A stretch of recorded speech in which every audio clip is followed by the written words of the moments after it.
ربك ألا تعبدوا إلا إياه وبالوالدين إحسانا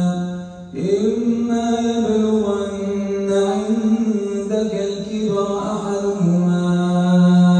أو كلاهما فلا تقل لهما أف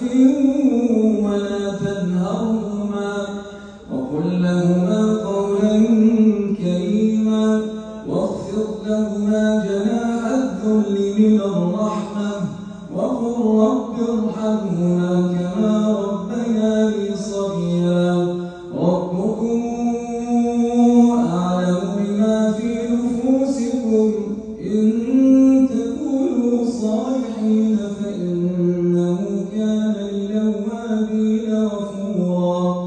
وآت ذا القربى حقه والمسكين